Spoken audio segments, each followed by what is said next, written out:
Bonjour à tous. Alors, l'objectif de cette vidéo, c'est de vous apprendre à calculer la norme d'un vecteur quand on a ses coordonnées dans un repère orthonormé ou orthonormal.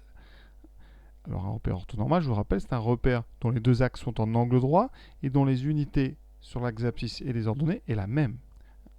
D'ailleurs, le mot orthonormé, à l'intérieur, vous avez normé qui rappelle qu'on a la même norme sur les deux repères, sur les deux axes. Et ortho pour dire qu'il y a un angle droit. Comme ça, vous en rappellerez. Alors, la norme d'un vecteur U,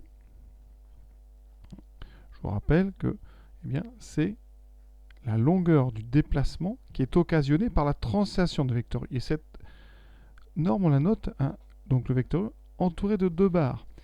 Alors, ici, si votre translation fait passer un point A à un point A', c'est-à-dire qu'ici, ça veut dire que le vecteur A', c'est U, eh bien, la norme du vecteur U, c'est la longueur A'. D'accord ? Et chaque point qui subira la même translation, par exemple si je prends un point B, vous aurez son image B' et vous aurez la longueur BB' qui vaut la norme du vecteur U. Alors comment est-ce qu'on la calcule, cette norme? Alors prenons donc un exemple, le vecteur U de coordonnées 2, 3. Ça veut dire que si je devais tracer un représentant de U, sur le repère ici, j'aurais donc un vecteur qui aurait ici, qui correspondrait à un déplacement de 2 unités vers la droite et de 3 unités vers le haut. D'accord? Donc, bien, un représentant de U, ça serait ici cette flèche-là. Ça, c'est donc représentant du vecteur U. Alors, si je veux calculer donc la longueur du déplacement, sur mon dessin, ici, je suis parti de l'origine, je suis arrivé à un point que je vais appeler ici le point O'.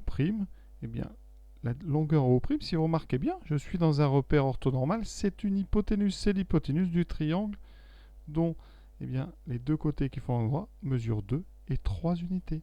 Donc si je veux calculer la longueur O', qui sera la norme du vecteur U, je vais tout simplement appliquer Pythagore. Donc ici, si je veux inscrire la longueur sur ce segment ici, je vous aurai racine carrée, c'est Pythagore, de 2 au carré plus 3 au carré. Et donc la norme de mon vecteur U, si je connais les coordonnées 2 et 3 dans un repère orthonormé, ça sera racine carrée de 2 au carré plus 3 au carré. Donc racine carrée de 4 plus 9 qui me donne 13. Donc vous voyez, c'est très simple. Donc la formule que je vais vous demander d'apprendre, c'est la suivante. Si le vecteur U a pour coordonnées A, B, dans ce cas-là, la norme de U, ça sera racine carrée de A carré plus B au carré. Et on va faire tout de suite plusieurs exemples. On en a fait un avec 2, 3. Je vais en faire un maintenant avec des nombres négatifs. Alors, moins 3, 4. Est-ce que le moins change quelque chose? Un vecteur moins 3, 4, son représentant, on va aller ici, évidemment, on va aller d'abord vers la gauche. Ensuite, on va monter de 4. Donc, on va arriver ici. Et donc, un représentant de mon vecteur, ça sera ici. Donc, c'est cette longueur-là qui m'intéresse. D'accord?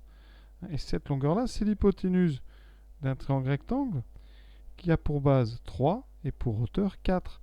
Donc ça sera racine carrée, donc de 3 au carré, plus 5 au carré. Et donc la formule, elle est toute simple, c'est Pythagore. D'accord? Et donc la norme de U, toujours avec les deux barres, c'est racine carrée, donc de moins 3 au carré, plus 4 au carré. Alors le moins, comme il est au carré, on n'en tient pas compte, et donc on pourra même écrire directement racine carrée de 3 au carré, plus 4 au carré. Qui me donnera racine donc de 9 et 16, 25. Et donc ici, ça me donnera 5. La norme de U, c'est 5. Donc, si vous faites une translation de ce vecteur, vous allez déplacer les points de 5 unités. Deuxième remarque, pour vraiment réinsister sur cette histoire de signe, si je prends le vecteur U de coordonnées, on va prendre moins 2, 3. Je prends le vecteur V de coordonnées 2, 3. Je prends W de coordonnées moins 2, moins 3. Et ensuite t de coordonnées, alors ici ça fera donc 2 moins 3, et tous ces vecteurs ont même norme, parce que quand je les représente à chaque fois, j'ai le même triangle. Pour moins 2, 3, donc pour le vecteur U, j'ai moins 2, 3, donc vecteur U, oui, il est ici. Ensuite, en vecteur V, il est ici. Le vecteur W, vous allez le trouver là. Et le vecteur T ici.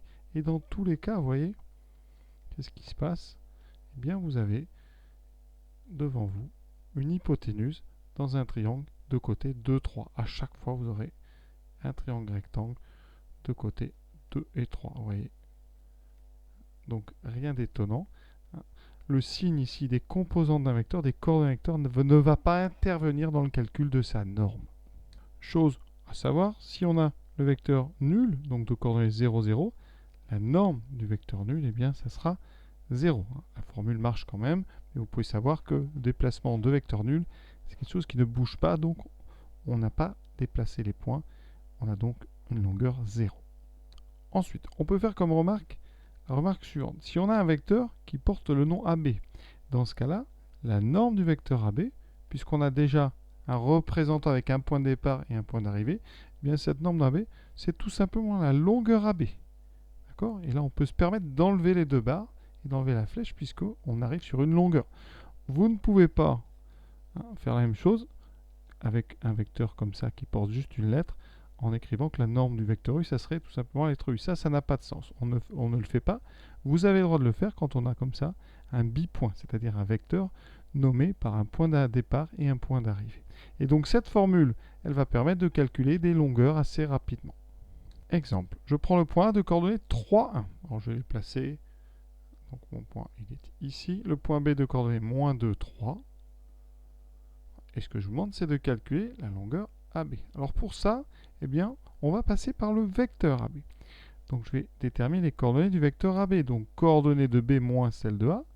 Donc j'écris les coordonnées de B, oui, moins 2, 3. Et j'enlève les coordonnées de A. Donc moins 3, moins 1. Ça veut dire que mon vecteur AB a pour coordonnées moins 5, 2. D'ailleurs sur le dessin, j'aurais pu deviner. Puisque pour me rendre de A à B, je dois faire 5 unités vers la gauche.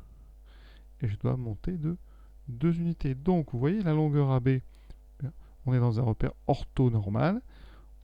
Eh bien, c'est une histoire de Pythagore. Ça sera racine carrée de 5 au carré.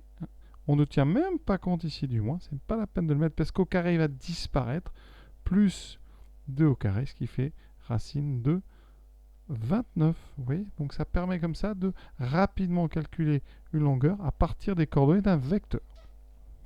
Donc cette vidéo va s'arrêter là. Alors évidemment, je vous invite à faire les exercices qui vont suivre. On va progressivement apprendre à calculer des normes quand on a des vecteurs ici qui sont 2 fois U, 3 fois U, des normes de somme aussi, ça c'est plus difficile. Donc je vous invite bien sûr à continuer de travailler. Voilà, à très bientôt.